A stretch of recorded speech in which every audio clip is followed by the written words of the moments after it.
friends, and welcome to another video. A few weeks ago, I saw this Tumblr post. Now, this is not a story about Tumblr. Not in the slightest. It's just that I get all of my best knowledge from Tumblr. So that's where this started. I came across this post. In 1892, a Canadian dentist called Edgar Parker had a traveling dental show named Painless Parker's Dental Circus. He extracted teeth while a band played to drown out the patient's screams. Painless Parker, born Edgar R.R. Parker, was a Canadian-born street dentist, described as a menace to the dignity of the profession by the American Dental Association. Man, you could just do stuff back then, huh? At one point, he claimed to have pulled 357 teeth in one day, which he wore on a necklace. He legally changed his first name to Painless when he was accused of breaking a false advertisement law by claiming that his dentistry was truly painless. Can you even call yourself a con artist if you're not legally changing your name to avoid false advertising laws? Well, the time came that I needed to research some new video topics, and I went to Google Painless Parker's Dental Circus, but the first thing that came up as I typed Painless Parker into Google was Painless Parker Bucket of Teeth.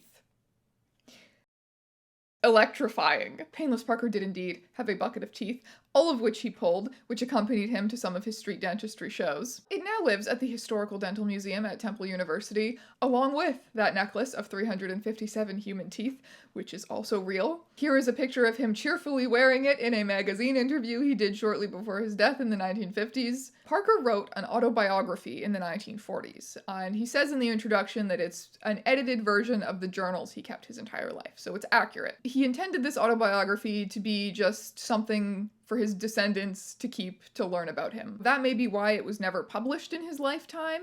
It was actually published in the 90s by another dentist named Peter Pronick, who was obsessed with Parker. Just obsessed. Like, decades-long special interest was all things Painless Parker related. Pronick even made YouTube videos about Painless Parker. Some of them are basically summaries of Parker's life. Some of them are uploads of news interviews that Pronick did about his book.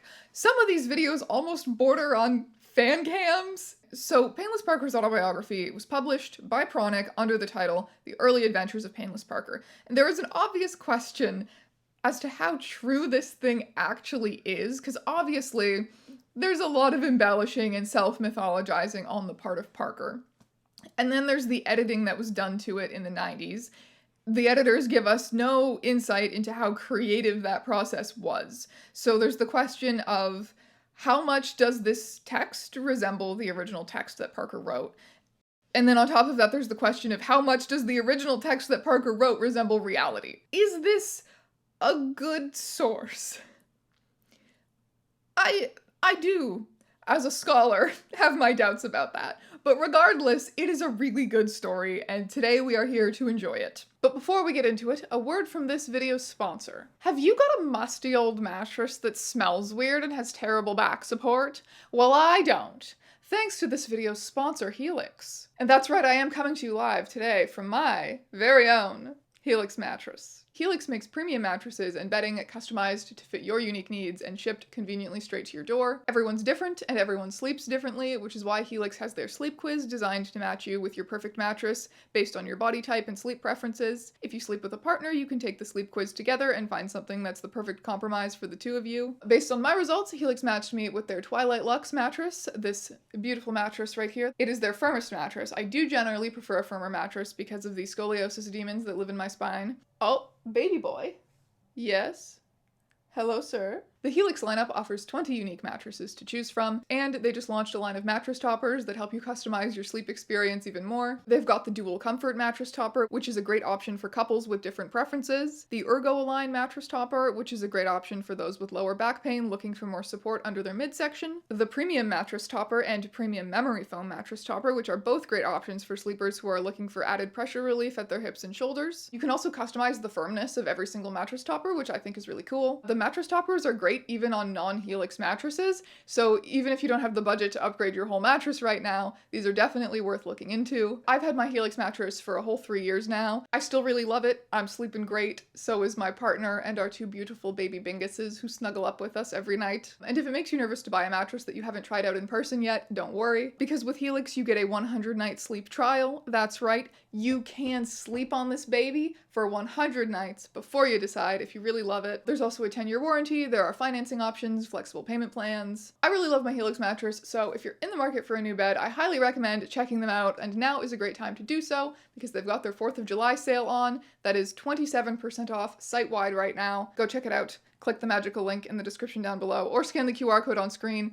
And now, I return you to your regularly scheduled content. Edgar Parker was born in 1872 in Tynemouth Creek, New Brunswick. His family had owned the shipyards there for generations. These shipyards were basically the whole reason for this tiny town's existence. But by the time he was a teenager, business was not doing good, and his family was forced to relocate to the larger town of St. Martin's. There, his father pursued a variety of failed business ventures. He was not a very gifted businessman, always jumping from career to career. Young Painless, on the other hand, always seemed to be devising some kind of money-making scheme. He tells this story about how he and his sister and his cousin once spent an entire summer building a boat out of trash, which they were planning to sail to Spain so that they could trade for Spanish goods. And this was an excellent business plan for 9-year-olds. Obviously, the boat immediately sank and they needed to be rescued by fishermen. Despite his passion for chaos and capitalism, his parents wanted him to get an education. But academia really did not agree with our young Painless. He couldn't stand having a structured schedule every day, being told what to do, what to think. At 14, his parents sent him off to boarding school, and that was a complete disaster. That's when he begins to conceive of himself as a true nonconformist, someone who will never fit into these tiny boxes that society is built to put people into. To escape boarding school, he fakes insanity, some kind of mental breakdown. It's not quite clear, and even he admits he doesn't really know what that looks like. He just kind of starts running around and being incoherent, and he eats soap so that it looks like he's frothing.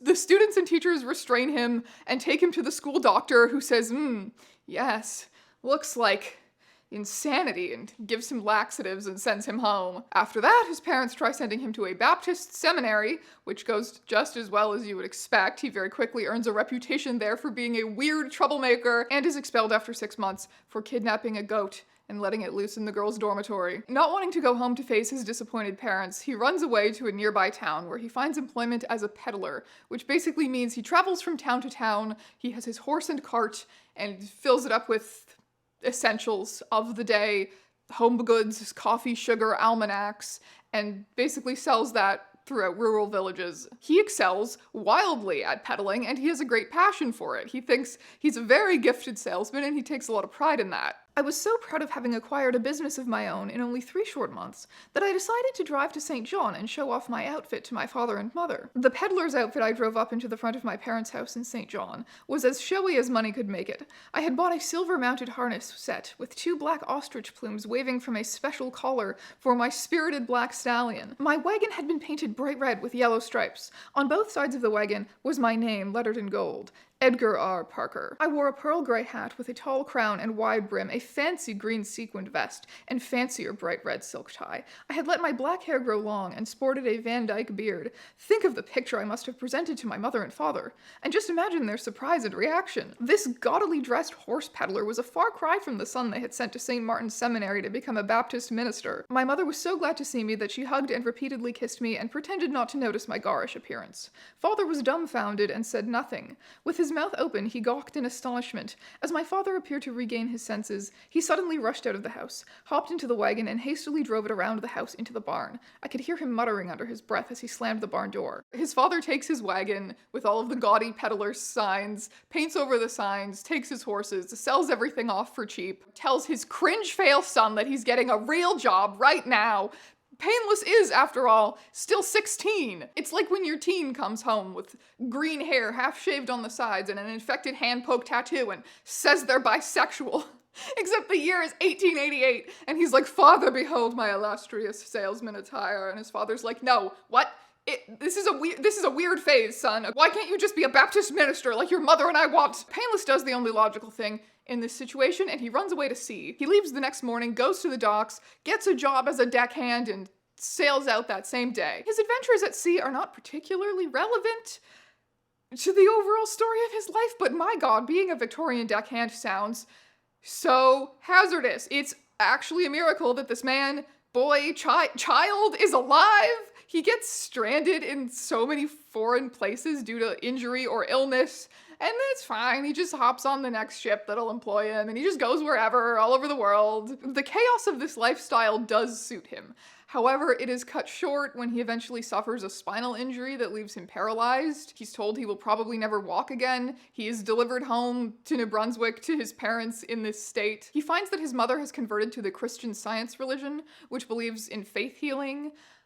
He is subject to a lot of faith healing in the coming months, and he does eventually regain the ability to walk, although he is skeptical that it was the faith healing that did the job. Due to this injury, he is probably never going to be able to live the rugged life of a seaman ever again. So, he's got to find something else that is going to satisfy his desire for chaos and money at the same time. I was now 17 years old, and starting to feel much like my former self. The question of what I was going to do with my life came up in a family council meeting that summer. This time, Father made no effort to persuade me to become a minister. I suggested to my parents that I might become a physician. I had taken envious notice of the physicians I had seen in hospitals in Buenos Aires, Barbados, and St. John.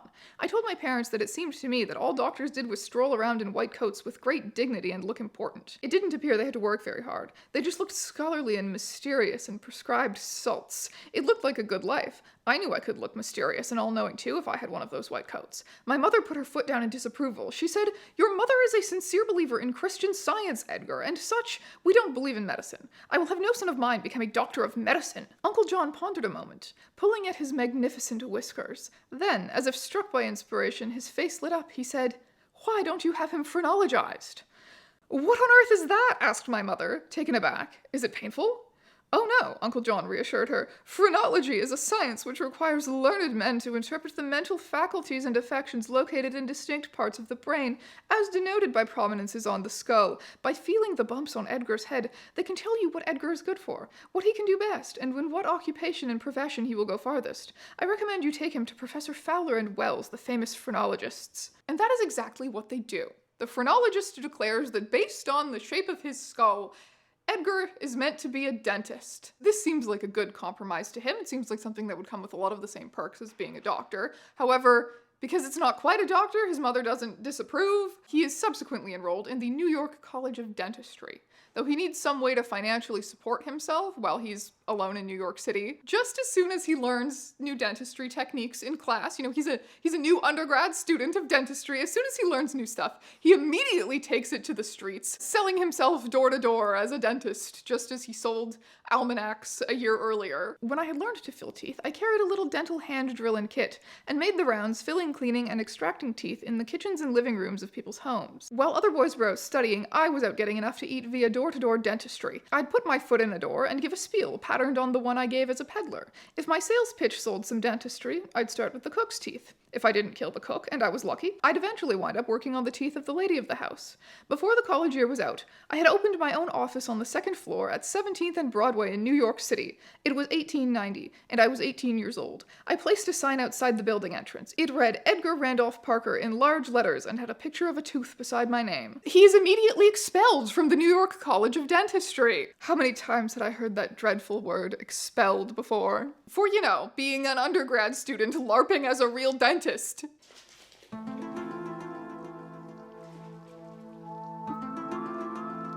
Sure, maybe people in the dental scene in New York City know what he's been doing, but you know where they don't?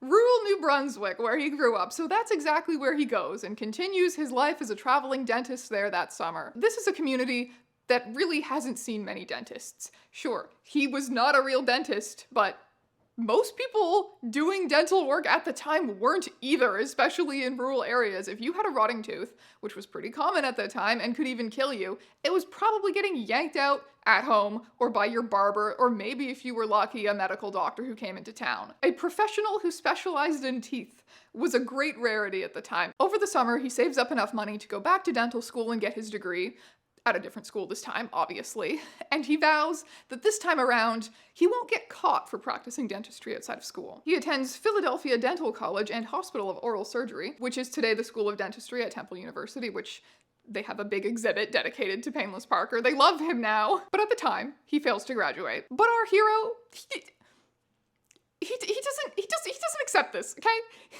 He hears that he failed, that they're not gonna give him a dental degree, and he just says, I don't really feel like that's true, Like, I know I did bad on my exams, but I think I passed, okay? I totally didn't fail. I held the dean in high esteem and felt I would receive a fair hearing from him.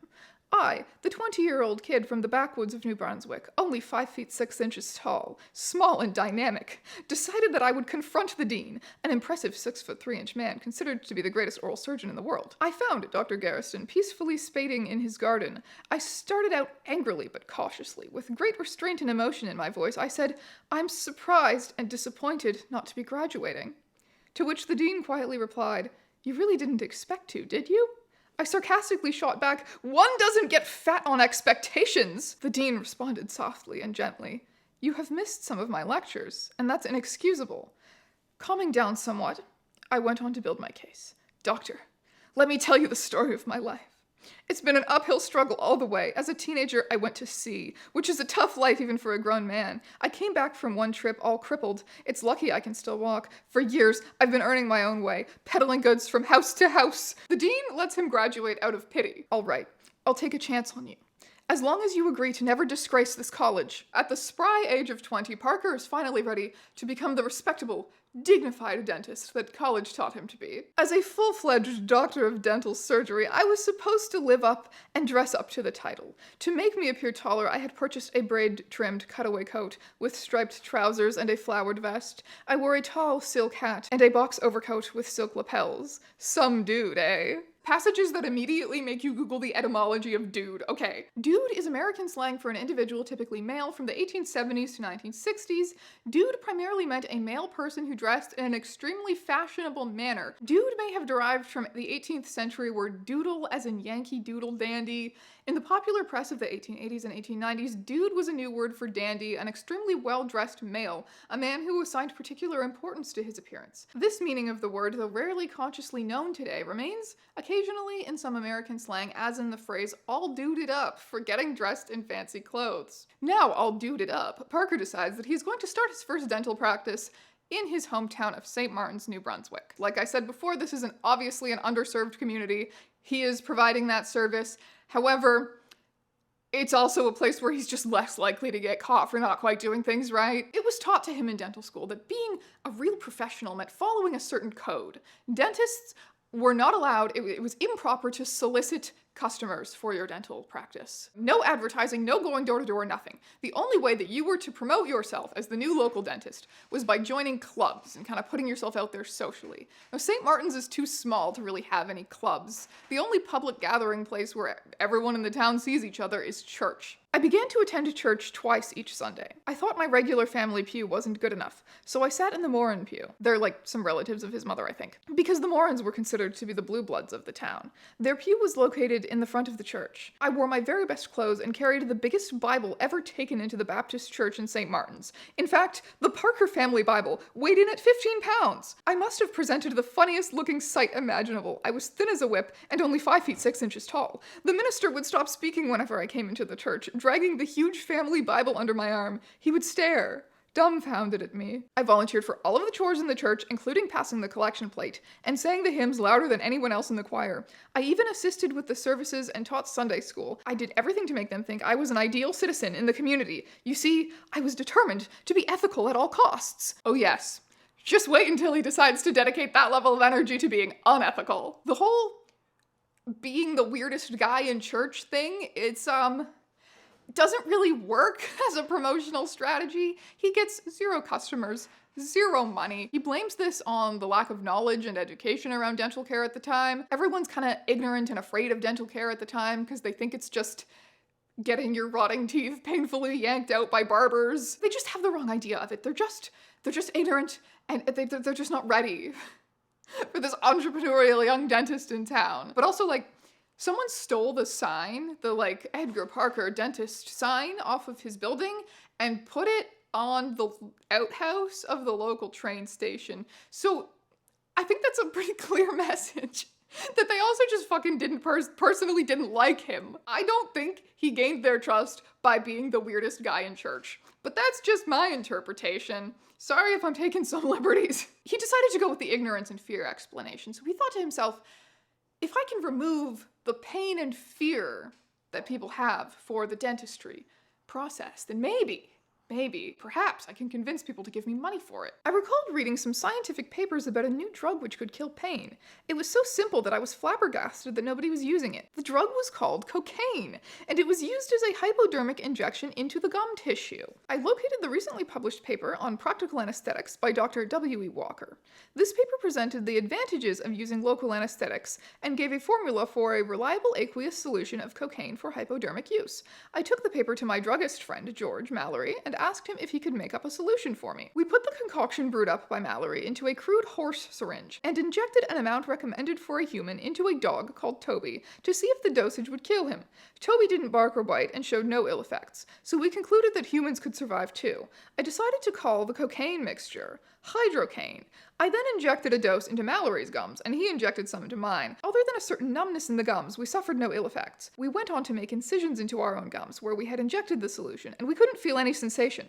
In true scientific fashion, we had acted as our own guinea pigs. I know this sounds insane, but self-experimentation actually was common and respected scientific practice at the time. But how is he going to get the word out about how he wants to inject the townspeople's gums with cocaine? One day, while sitting in his office, his empty office with no patients, he looks out the window and he sees a Salvation Army band marching down the street, and he thinks to himself, why is it all right for them to go marching down the street making a bunch of noise with a band to fundraise for a religious cause? Is religion not, after all, the most pure and noble cause there is? So why would it be wrong for me to want to go out there and spread the good word about cocaine? I mean, dentistry. He voices this idea in casual conversation one day to his uncle, who passionately shuts it down, says, absolutely not. You cannot do such an absurd thing. You will be immediately ostracized by the entire institution of dentistry. Everyone will hate you and think you suck. But we know how our boy Painless feels about being put in a tiny conventional box. One day, while he's sitting in church, as he does so often these days, listening to the preacher go on and on about the fires of hell, terrifying the audience into submission, Parker can't help but be inspired. I decided to combine my dental skills with the knowledge of salesmanship and customer psychology I had gained as a traveling salesman. So I wrote a sermon about the horrifying bonfire awaiting laggards who neglected their teeth. I memorized and rehearsed the speech so I could talk for 25 minutes without stopping. I reasoned that if I could get a congregation to speak to, I could get some business. But he doesn't want to risk his reputation in St. Martin's right away, so he goes to the neighboring town to test this out. He promises his listeners that thanks to his new invention, hydrocaine, all tooth extractions are guaranteed to be painless. And if they're not painless, he'll pay you. That's right, he'll pay you $5 whole. He doesn't have $5, by the way. He's just saying this. Step right up and let me rip out your teeth here on this street corner, and if you feel it, I'll pay you. He's lying, but the rhetoric works. People do it. I took 33 teeth out of 12 patients and nobody screamed.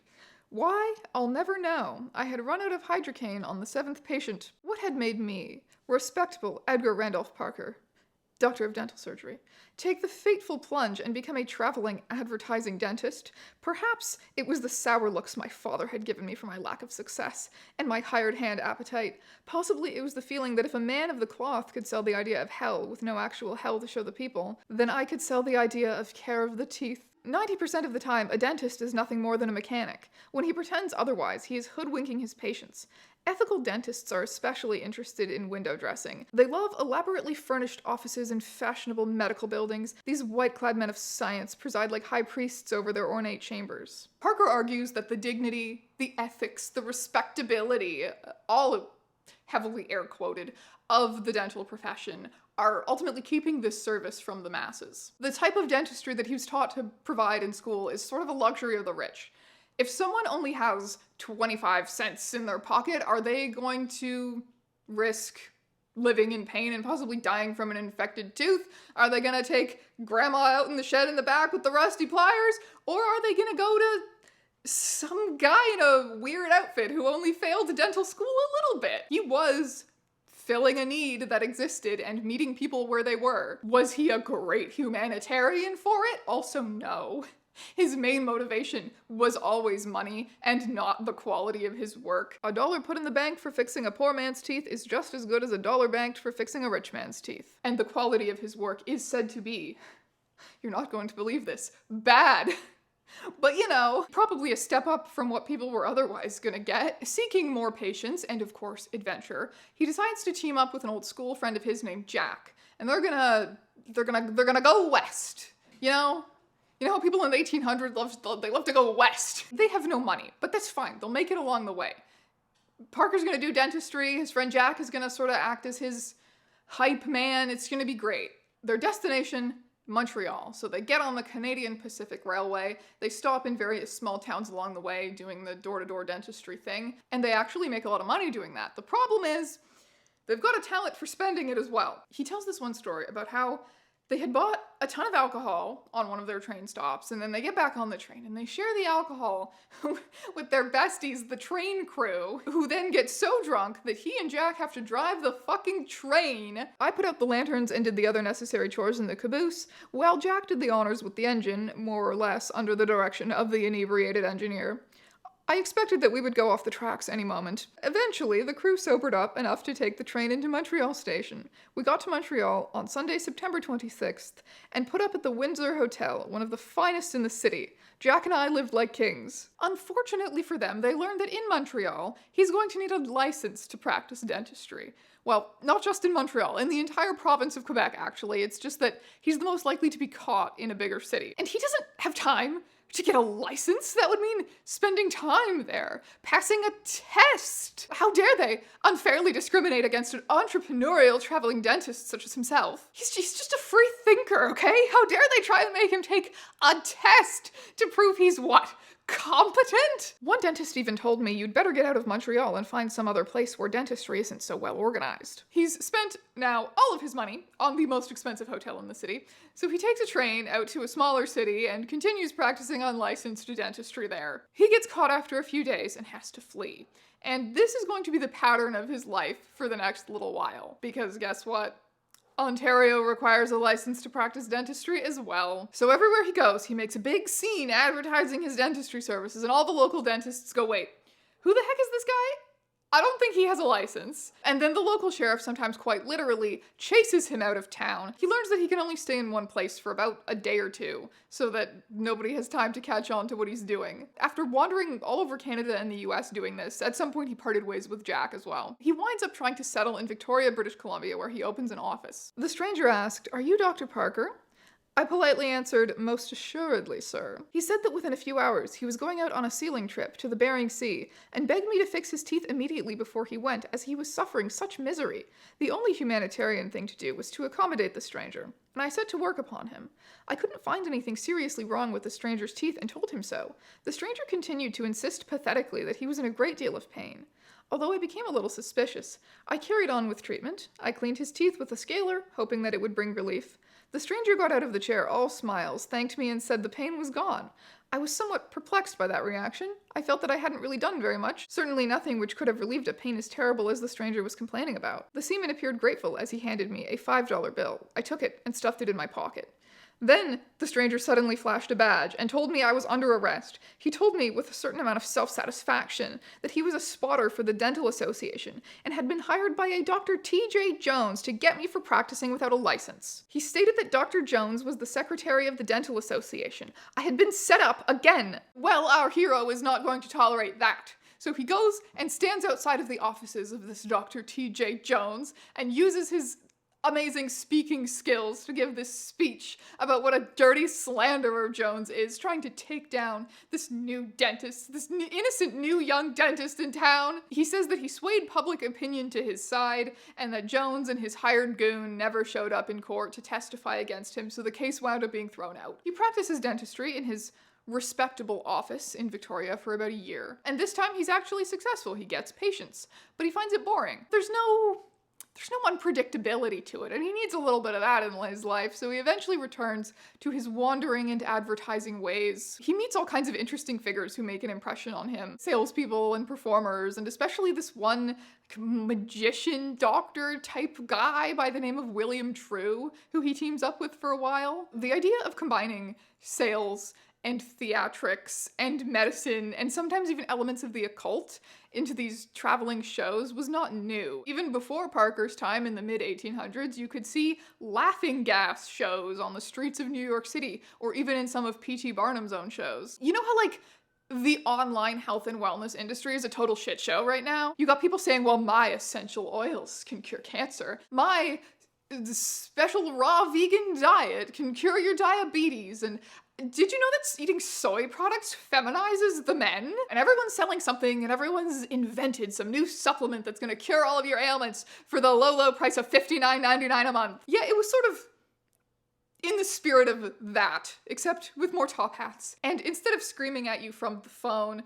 they were screaming at you on the street in real life, and sometimes the product was cocaine. So Parker briefly combines his dentistry show with the traveling medical show of this other guy, William True, and they have this magic medical dentistry nonsense show that they take all over the Victorian Wild West. However, they eventually part ways because True wants to retire to his ranch in Alberta, leaving Parker all alone to hit the road once again in fucking Alberta of all places. I must have presented a sight as I started on my journey into the Canadian wilderness. I am certain that I cut a fine figure.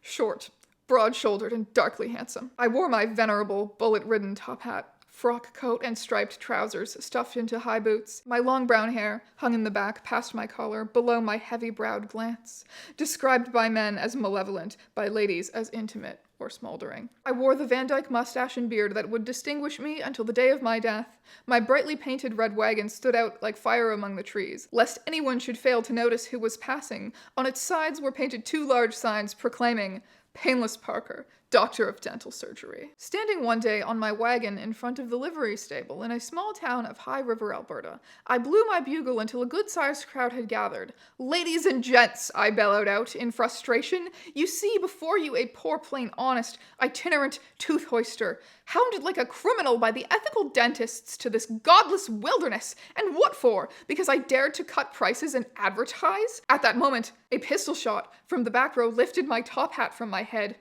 That was bullet hole number 3. "I'm Parson J.B. Towers," shouted the marksman, waving a huge shooting iron, "and I don't aim to hear this fair territory called godless by little runts in the pay of Satan." With that, the reverend gentleman let go again. "Naturally, sir," I exclaimed loudly, scrambling down onto the wagon seat and whipping up my horse. "An inexcusable blunder on my part." After a full 2 years away from home, he returns to St. Martin's, New Brunswick, and decides that he's going to put on the biggest dental show that this town has ever seen. He hires a sword swallower, a bearded lady, exotic Eastern dancers, you know, all the hits of the Victorian circus. All of these performers would take the stage, he says, while I, the painless dentist, preached tooth care sermons from podiums lit by gas lamps. He takes his troupe on tours all over Eastern Canada and the United States, but after a couple of months, he's growing restless yet again. In the spring, at the tender age of 23, I took stock of my life. I was already a seasoned veteran of the road, but I was rapidly tiring of country tooth pulling, of visiting endless strings of villages and small towns, of open-air dental and medicine stage shows, of trying to keep one step ahead of the law, and above all, tired of the rubes. I needed a break. There is also the money thing, because he is good at making money, but he's also very bad at keeping it. The overhead expenses of my traveling snake oil and dentistry shows were excessive and frequently out of control. I checked my left pocket and found I was almost flat broke. My banking procedures at the time were simple but effective. At the end of each day, I put all of my earnings into my right coat pocket and transferred what remained after expenses were paid to my left pocket. An empty left pocket indicated that a fiscal crisis was imminent. Around this time, he goes back to New York City to help out his father, who is now living there and has some crisis with a failing business of his. It really does run in the family, Jesus. Parker gets a well-paying job as a dental assistant and is able to use that money to help support his parents, as well as to help put his younger brother through dental school. But sometimes, sometimes he gets that urge, that itch, and on weekends, he'll take the train out to a small nearby town and, well, One summer, Parker decides to head back to the chaotic, unregulated land of New Brunswick to bring his dental shows to the summer circuit of country fairs. He gets himself a gaudy outfit and a gaudy band and a gaudy wagon, all his favorite things. During one show, he has a little bit of a disaster. He has He's trying to pull a tooth it's just particularly stuck, and the patient screams really loud and scares off all of his prospective customers. So he comes up with the idea of having his band play really, really loud to drown out any potential screams that might happen. After that, his shows went something like this. The musicians would assemble and perform on stage at posted times. Their colorful red and white striped coats, straw hats, and red pants, and their lively Dixieland music not only attracted patrons, but put the people in a festive, excited, and relaxed mood. One could almost feel the electricity as the band played on. At just the right moment, I would triumphantly emerge from the side of the stage, dressed in the finest top hat, silk shirt, and breeches, complete with vests and spats. Timing was critical. I casually draped a white lab coat over what I considered to be my resplendent frame. On stage, my gray eyes sparkled as I searched the crowd for suitable candidates for my performance. Once the crowd produced a victim, I would usher that person onto the stage and into a barber chair. Then, in a very showman-like way, I would conduct a quick oral examination. This would identify the prospective abscessed tooth or root tip for my so-called painless extraction. At just the proper moment, I would give a hand signal to the band, situated on both sides and behind the usually unwilling patient, which would strike up one of its loudest numbers. Deafened by the blaring music, the patient's countenance would change from fear to total bewilderment, shock, and numbness. But at least the patient wasn't screaming in fear. At just the precise moment, I would quickly snap my hand down and out from a little pouch hidden inside my sleeve and would pop my favorite extraction forceps. I would gracefully complete the performance by raising my other hand over the patient and then abruptly thump the patient on the chest with the palm of that empty hand. I did this for two reasons. It drove the wind out of the patient's lungs so they couldn't scream, and it forced them to open their mouth. At the same time, instantaneously and instinctively, my other hand holding the forceps drove into the victim's mouth and came out holding the offending tooth. Then I quickly hid the forceps from sight. I would then jauntily and victoriously parade around the stage, showing off the tooth in my hand. Any moaning sounds made by the patient at that time were effectively muffled by the loud music and the screams and cheers of the crowd. Despite what was advertised, Parker's patients did not always walk away satisfied. Many did not. Many complained of the pain and humiliation of being in his shows. When enough disgruntled patients would get together to confront him or get the law involved, he would just leave. He would just leave town. I would quietly fade into the fog. Next morning, my show and I were nowhere to be found. Under the veil of darkness, the painless dentist, widely known as Painless Parker, had moved on to another location. Soon, however, I ran out of towns I hadn't visited in New Brunswick. The persistence of local dentists and authorities forced me to leave, disappointed, discouraged, and betrayed by the profession which I was a member, because I simply wanted to help people obtain dental care. Tragically driven out of his home province, Parker returns to New York City. There he meets his wife Frances. The two are enamored with each other, and they marry in secret behind her disapproving family's back. When he takes her back to New Brunswick to meet his parents, he just can't resist doing a little hotel room dentistry.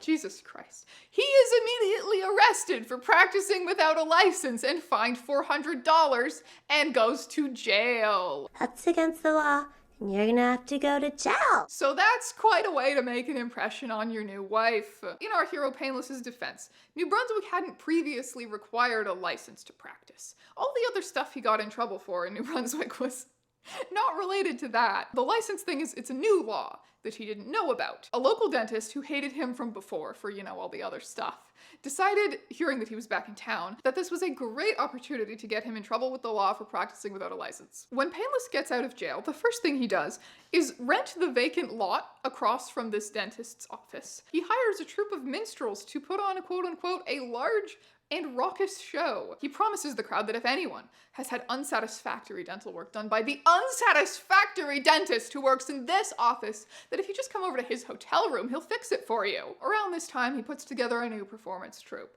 He's got a fire eater, he's got some musicians, his wife is gonna play the piano, it's gonna be great. He buys them all tickets to California to start a new life. Once he gets there, okay, he even gets a California dental license. That's growth, okay? It's probably because he just had to pay for it and not pass any tests. But okay, it's some kind of growth. It's some kind of growth. But times are tough in California, and they don't really make much money. The performers end up abandoning him. He and his wife are forced to head back to Brooklyn to look for more lucrative jobs. Sitting on the train back to New York after this humbling failure, now expected to support not just himself, but his wife, he thinks He's done. He's done with this chaotic traveling lifestyle once and for all, with street dentistry, with always being broke and disrespected by the institutions of his profession. I thought silently to myself, I've got to try to learn to practice dentistry in a more conventional manner. Once and for all, I'm gonna go straight. I'll do it for the rest of my life. He gets a good job in New York, but at this point, he's helping to support his parents, and he's paying for his brother to go to dental school, and there's no birth control, so the babies start coming out, and it's not enough money. And that's when he makes a strange friend in his landlord, a man named Bill Beebe, who used to be a manager for P.T. Barnum's Circus. Beebe's like, whoa, okay, I love your whole thing. Okay, not this current thing. No. The thing from before, the whole like traveling circus dentist thing, that was kind of cool. We should do that, but profitable this time. Listen, man, I can show you the world if you hire me as your manager. You're ahead of your time, Doc, Beebe continued. One day, all the health professionals will be advertising. You're a pioneer for dentistry. You have a double opportunity. First, you can be a professional and do a great deal of good for mankind, bringing dentistry to the masses. Second, you can be in show business. You can entertain as you educate the patients. Few people are given such opportunities in life. So Painless and his wife sit down and they have a serious family discussion. They say, all right, okay, so we're 26. Birth control has not been invented yet. Do you think we should spend literally the last of our money on hiring a circus manager? Yeah, actually, I think, yeah, that sounds pretty good. Yeah, let's do that. Shockingly, this turns out to be one of the best financial decisions they're gonna make, because Beebe makes it happen, okay? Advertising is his passion. Branding is his passion. He really latches on specifically to the whole Painless Parker brand and idea and just goes crazy with it. Your name is now Painless Parker. Got that? At this point, Beebe started to yell, Painless, Painless Parker. He deliberately and slowly spelled out each letter. In fact, I'm never gonna call you Edgar again. Your name is now Painless. Beebe was on a roll as he continued. Painless, there's more. You'd better sit down to hear the rest of what I've got to say.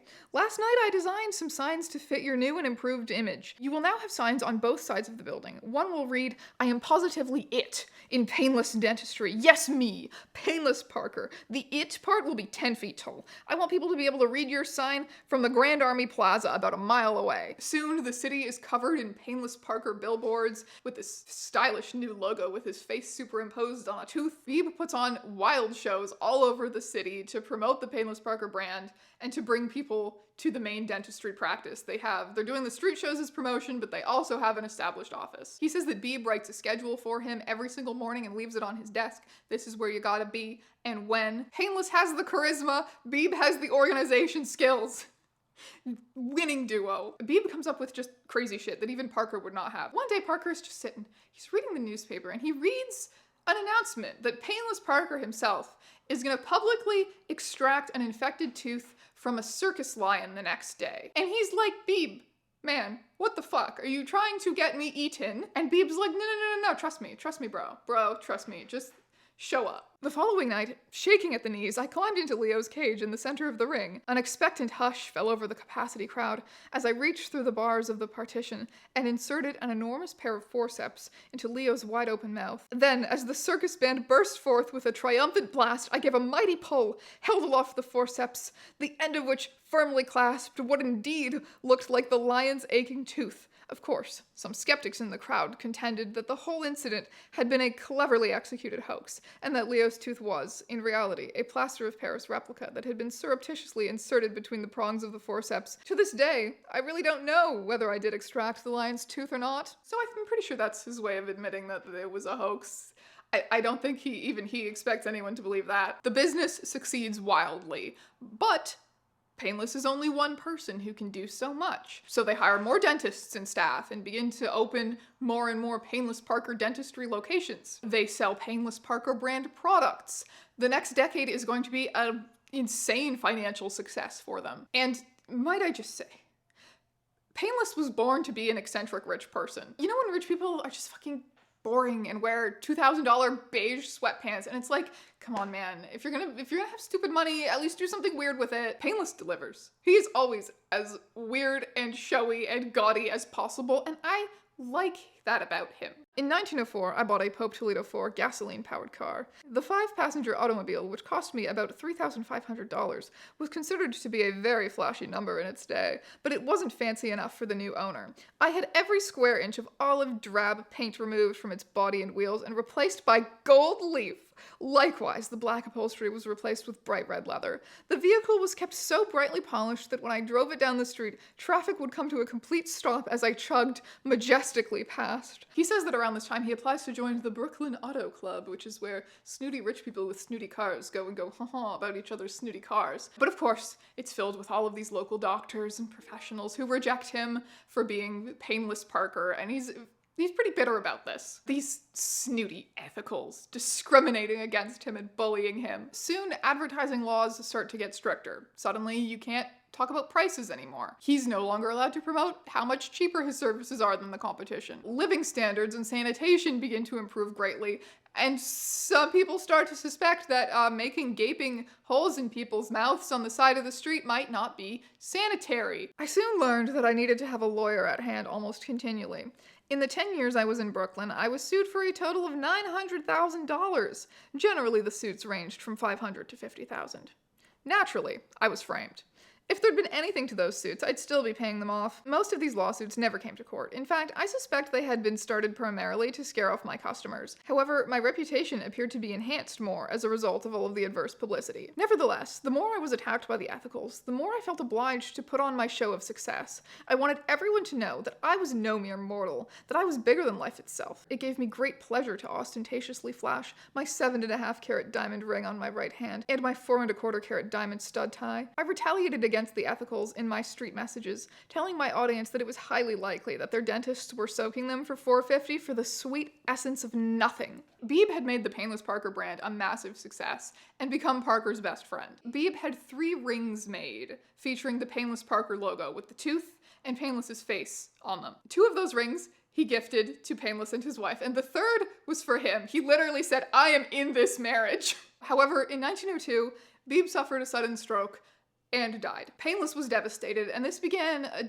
period of general depression and burnout for him, which eventually led to a mental breakdown so bad that he was diagnosed with imminent death. Though he did recover, he decided that it was time to retire at the age of 34 to California. I imagined myself as a gentleman farmer, a breeder of thoroughbred racehorses. Edgar Painless Parker.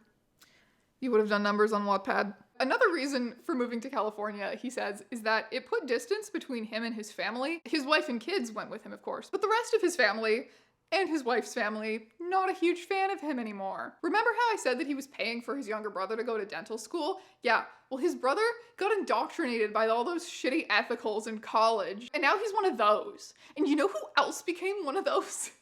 One of those dirty ethical dentists, his father of the 5 billion failed careers, also decided to go into dentistry. Once settled in California, however, Painless's retirement, shockingly, did not last long. In my unconscious, the conversation probably went as follows.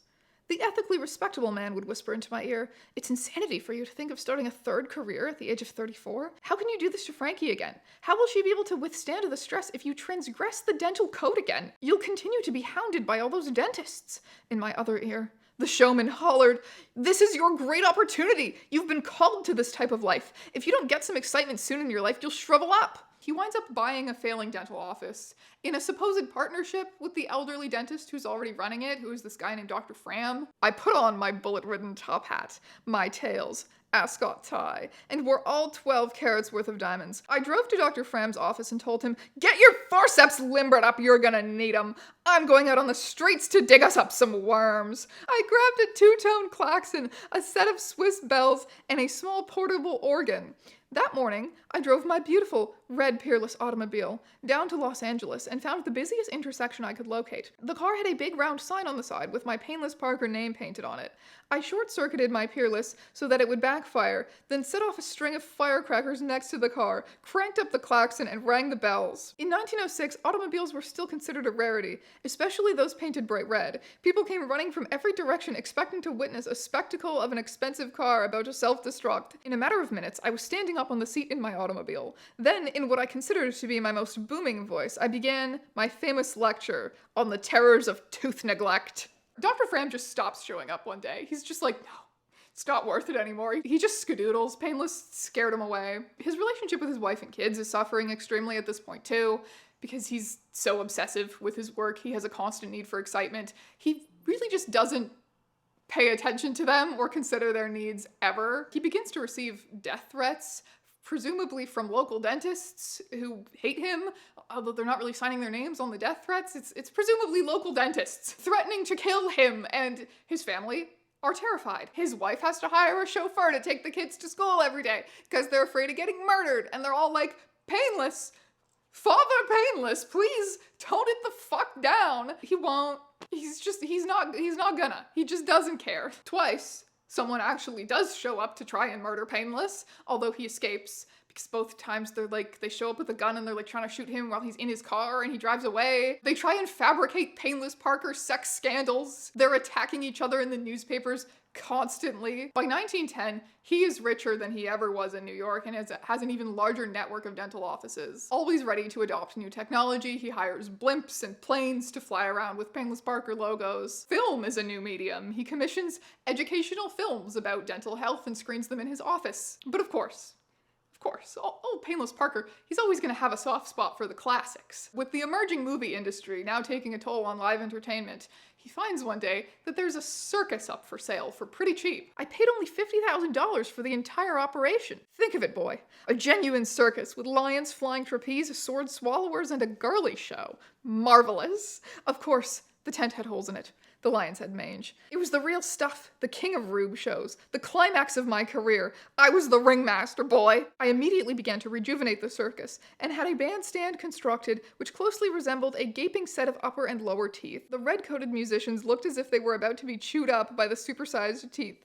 I called it Painless Parker's Dental Circus, and it staged performances in towns up and down the coast of California. He says that while other circuses continue to fail and diminish, his, with all this love and care put into it, actually does pretty well. This is around the time that he says he extracted the 357 teeth in one day and had the necklace made. But although it is fun, he knows that the circus is not a long-term, amazing financial decision. And eventually, with the help of his wife's urging, he does sell it. He tells himself once again, this is it. I retire from street dentistry. I'm going to focus on my offices. Painless Parker, I'm going to get normaler. He lied. One afternoon, as I was walking down San Francisco's Howard Street, I happened to observe a local sidewalk evangelist preaching to a small group of individuals. This self-made man of religion, calling himself the Cardinal, had devised his own religion and was seeking converts. I couldn't stand the painfully amateurish job this evangelist was doing. It was enough to turn a man's stomach. After taking all that I could, I laid my gloved hand on the evangelist's arm and said, "Brother, before hearing your golden words, I was charging ahead in life, down this sidewalk, merely contented to seek worldly gain. Now, it's different. I've just received the call to speak to your little flock here, if you don't object." The evangelist was somewhat taken aback, but stepped down from his soapbox to allow me to ascend to the sidewalk pulpit. "Flock," I said.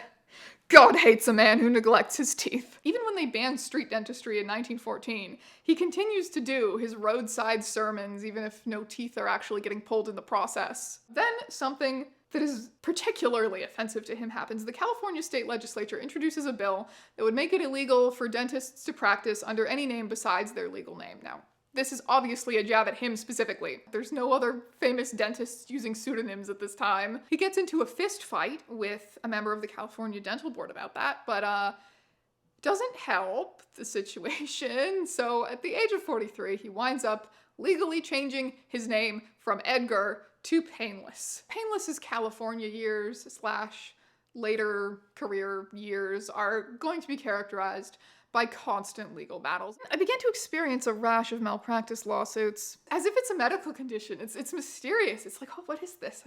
I'm breaking out in this rash. It's dental malpractice, I think. Fremont Older in 1917 helped me break into San Francisco society by helping me become a member of the prestigious Round Table, a group of distinguished businessmen and well-known visitors who met daily in a secluded corner of the Palm Court in the world-famous Palace Hotel. In these exclusive meetings, scions of business and society gathered to electrify and impress one another with their wit and wisdom. One day, a well-known ethical dentist was invited as a guest to the Round Table. When that visitor was placed next to me, he immediately recognized me and vociferously demanded that he be seated elsewhere. He certainly certainly wouldn't want to be seen associating with a mere quack dentist. Painless, boomed the guest dentist for all to hear. Tell us about the time that you pulled those teeth out of that drunk's upper palate in Bakersfield and then told the crowd that it was an example of painless dentistry. The crowd laughed and awaited further details. Although I knew that I was guiltless of this charge, I felt that every eye in the group was suddenly upon me. How could I handle this situation? The dentist, now getting heated up, continued on the offense. You know, Painless, you really are risking your patients' lives by pulling patients' teeth on the streets. Although you may not know it, there are harmful microbes in the air. At this point, I got up and slunk away from the table as the guest dentist continued to enlarge upon the microbe theory. On my way back to the hotel, I got a sudden inspiration. I quickly went to a nearby costume and masquerade store and hired a man to dress up in a giant green bug costume. As I came back into the Palm Court, accompanied by the costumed microbe man, the table fell into astonished silence. I removed my coat and proceeded to wrestle the microbe, even though I had prepaid the microbe to lose. I lost the match in 2 falls. Head for the exit, I roared while I was lying on my back after being pinned for the 2nd time. That damn dentist was right all along. The net effect of the microbe fight was to establish me as a respected Round Table member for many years to come. Fellow members appreciated my good sense of humor and adventurous spirit and unique approach to life. Needless to say, the guest dentist was not invited back again. He also says that he opened, quote unquote, a mountain retreat for the rehabilitation of outcast dentists. People who had dentistry degrees, but who couldn't find jobs for whatever reason. That was often substance abuse issues, dipping into the cocaine on the job kind of thing. When these down-in-the-mouth dentists were in rehabilitation, I undertook to financially look after their families if they had families. I would pay for their rent, food, schooling, their children, and clothing. All I expected in return was for them to work in my Painless Parker clinics. This worked well for me, as they became my most devoted and loyal staff. He doesn't spend a ton of time describing this program, but as far as I can tell, they weren't, forced to work for him or anything. He just basically paid for them to go to rehab, paid for all of their living expenses and their family's living expenses, and then gave them a good job with a good salary. If I'm understanding this correctly, that was pretty cool, Painless. That was pretty cool. By the 1920s, public opinion has turned once and for all against street dentistry, and he stops simply because it is a bad business decision. At long last, Painless Parker is an indoor dentist. For real this time. He spends his days presiding over his many Painless Parker brand offices, figuring out ways to spend his obscene wealth on shiny things, ignoring his wife and kids who don't like him. In another obvious move against him personally, it is made illegal for a dentist to open more than 2 practices. However, it did not give them the power to shut down, take away the 26 Painless Parker offices that were in operation at the time. He just couldn't open any more, and he couldn't pass them on to someone else. So this basically guaranteed that the Painless Parker empire would have to be disbanded after he retired or died. By the 1930s, he wasn't even really the scandal that he used to be. The ethical dentists weren't even attacking him anymore, and he was upset by that. He missed that conflict in his life. I can't stand peace. There's something unnatural about it. You know what I did when the ethicals shot me full of peace? I began to feel my age. Those ethicals gave me a temporary case of age fever. When I got down on myself like this, I would characteristically dispatch inflammatory letters to various ethical dentists around the San Francisco area, and when I received inflammatory letters in return, it made my day. Painless Parker never officially retired, performing dentistry right up until his health failed him, just before he died at the age of 80 in 1952. How do we remember Painless Parker, now that he's been dead for however many slutty years? Well, we know that many of the regulations governing dentistry today were made in direct reaction to him. It's like when you come across a weird rule, you're like, wow, that rule exists because some guy did something messed up. In the case of dentistry, it was the same guy every time. Oh my god, there's this guy. He's advertising super cheap prices to take advantage of poor people and then provide subpar work. Oh my god, and he's straight up lying about the services he provides. Yeah, he's performing medical procedures on the horseshit-caked Victorian streets.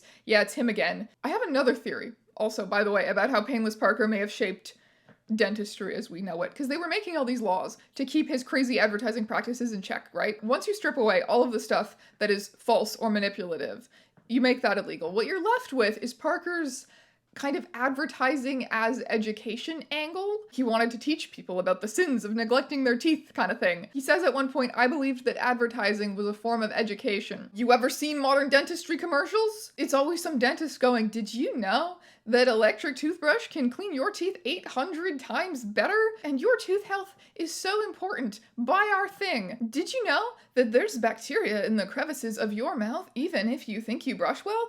Our mouthwash. Purchase it. Health. Some fans of Painless Parker, and it is tempting to be a fan of Painless Parker. In many ways, he is so enjoyable and whimsical. I liked reading about him a lot. So some fans of his, and I understand why it's tempting to be a fan of his, want to paint him as like a visionary ahead of his time. You know, he was all about dental education. He brought dentistry to the masses. He thought everybody deserved healthcare even if they didn't have money. You can make that argument if you want. There is evidence to support that argument, of course. But I think when you look at the full picture, the fact that he did not give a shit about the quality of his work, even the fact that in his personal life he treated his family so terribly, I think it's so clear that he was just a deeply selfish, money-obsessed, reputation-obsessed, overall unpleasant person. But we don't need to dwell too much on that. If you want to read the full autobiography yourself, this book, and I have no godforsaken idea why, it's not actually the complete autobiography of Painless Parker, it's the early adventures. There are 4 more chapters, which Pronick self-published, so presumably he had meant to